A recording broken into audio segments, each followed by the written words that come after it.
Hello and welcome to the Give Us It podcast. I still don't have an official name, so we're just naming it after my business.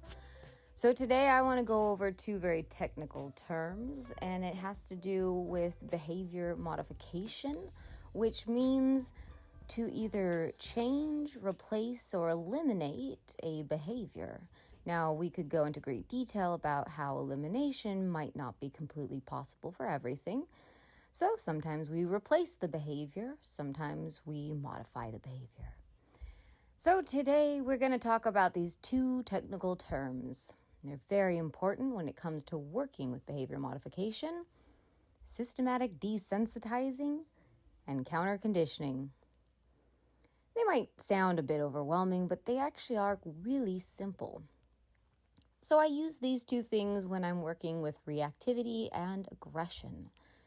We're going to use reactivity today since that is a big chunk of my clientele and what I specialize in, but do know that this can be used for many forms of behavior modification and not just for reactivity. So for the sake of clarification, let's define reactivity. I had previously defined reactivity as a dog who has big emotions.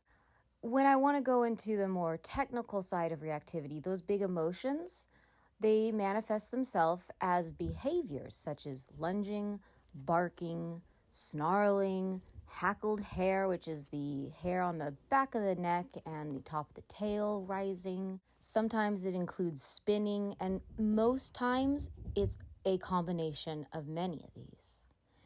And this is when the dog sees a trigger. And so a trigger can be anything that the dog finds either fearful or exciting. And so when a dog is labeled as reactive, it means that they have these big emotions in the presence of a trigger who's too close. And that's important because distance has a lot to do with helping the dog learn a new emotional response. So systematic desensitizing is when we purposely set up an environment or seek an environment. Post-editing L here, I wanted to just clarify what I meant by setting up an environment or seeking an environment that will set up the dog to be desensitized. Okay, so if it's a set-up environment, ideally we would find a large open area that has lots of enrichment for the dog. So I like parks for this. I'm also lucky enough that I have in my community a baseball field parking lot that has a ton of space and a ton of things for the dogs to smell and even things to kind of hide around. So if I really need to give the dog a good break, they can go behind trees for smelling. They can even go behind a car. Let's say the dog is building up to a big reaction. And also the space part, it's huge. So if we need to make space, we have plenty of options. That would be like a setup environment. And then what I would do is I would also set up the trigger. So that's where I have a handler who either is the trigger himself, because people reactivity, or he walks a dog, and we have 4 dogs to choose from. So if a dog is specifically reactive towards big dogs, we've got that. If they're specifically reactive to small dogs, we got that. In fact, I will even use my clients' dogs, let's say like graduates of mine who aren't reactive, because I've had people who go, look, my dog is only reactive to little white fluffy dogs. And I go, look, I have a little white fluffy dog client. I'm going to ask them if they can help. And that is how we set it up to be the most controlled setting possible. And of course, I have a little 2-way radio between me and the handler, so that I can ask him to do certain things with him or his dog, or if he's using a bike that day, depending on the trigger. Or I can tell him, coming closer, we're doing really well. The dog, is handling the situation, coming closer. We need that experience. And then when I seek environments, this is really important for my students to understand, because this training, although it is absolutely the way to go, can become costly, and it also isn't realistic for one trainer to be able to give them all the experiences they need for their particular dog. So I'd like them to be able to seek out experiences to also work with desensitizing their dog and counter conditioning, which we'll get into. And that's when I propose, There's a great park around the corner, about 20 minutes away. Here's the address. There's 4 different sections to it. I would recommend using this section because it's got the most things that are enriching for your dog to smell. There's less opportunities for someone to sneak up behind you. There's lots of exit points if you needed to get out of a situation fast. So that's what I mean by setting up an environment or seeking an environment that's going to help the dog. All right, back to the podcast. In which the dog can be in the presence of their trigger whilst not feeling those big emotions. We like to keep the good amount of space and whatever amount of time to fit for the dog, right? So that the dog doesn't react.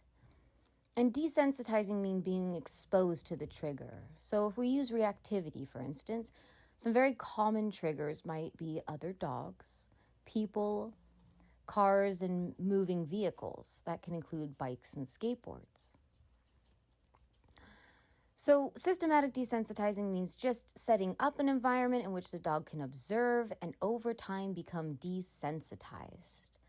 And you want to be really careful about this because if you expose the dog for too long or too close to a trigger, you can actually sensitize them more. And so we want to give the dog plenty of opportunities to rehearse a different behavior. So that behavior might just be watching. It might be sniffing. It's something other than lunging, barking, backing out, spinning, those big emotions.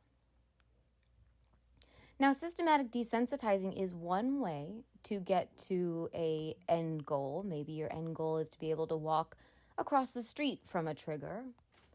But I believe that pairing it with counter conditioning is the fast track method, because counter conditioning means adding something the dog finds pleasurable in the presence of their trigger. So for simplicity's sake, this could be you see a dog from 200 feet away. The dog looks at the other dog. You say yes, and you give them a treat. Now, for me in particular, I like using a reward marker. I like the dog knowing that the word that has been paired with a reward, so it anticipates that that moment you heard yes was the reason you get this treat, for example.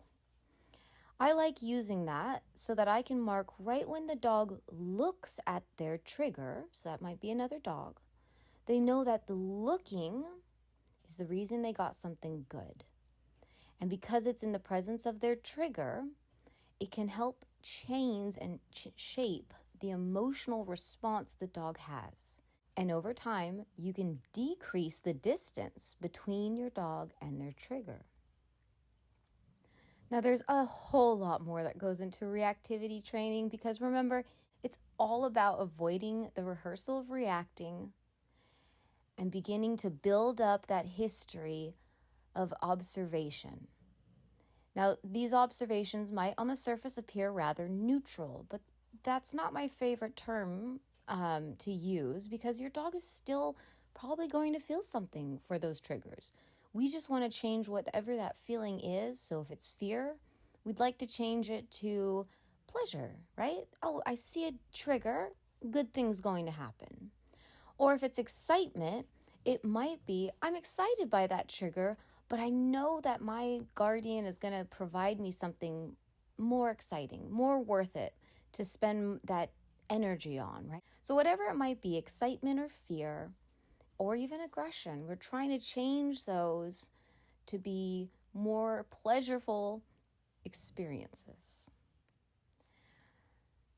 And this is important for all of my reactive clients to know because we are up against a very deep-seated emotional response when a dog is reactive.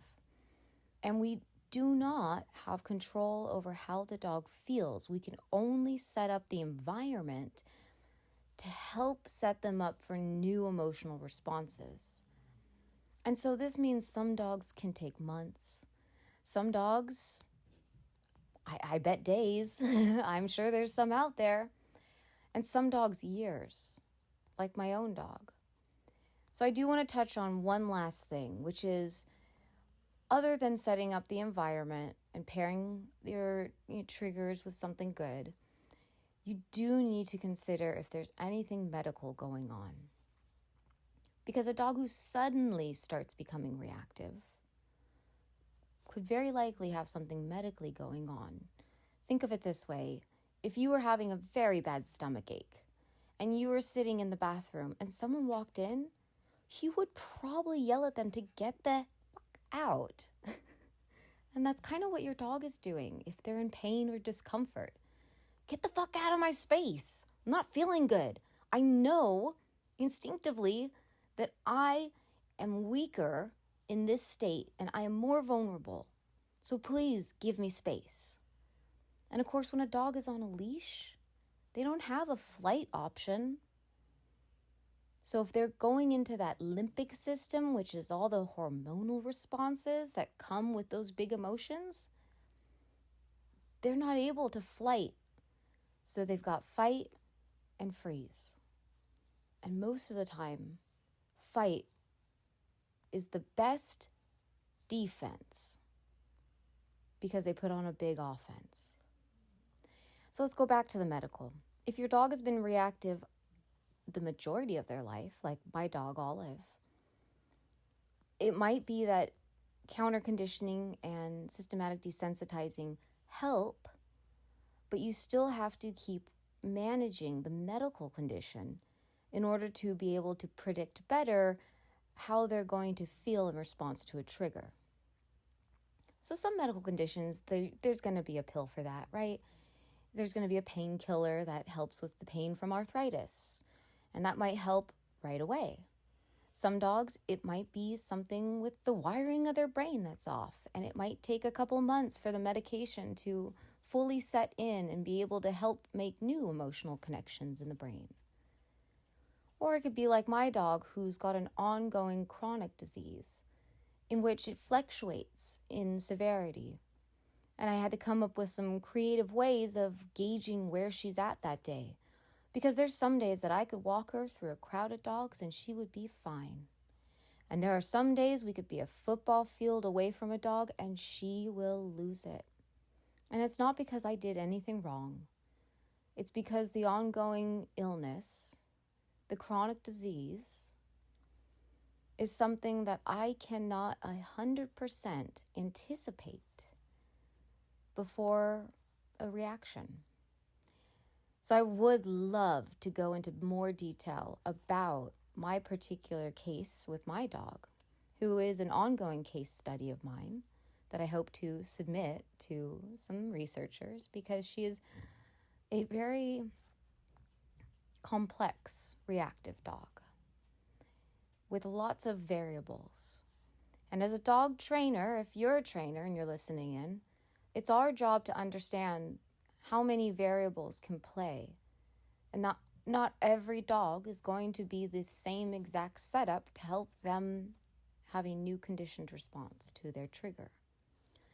And there's going to be some dogs that you might overthink everything when it's something really simple right in front of us. That is the easiest and most realistic option for training.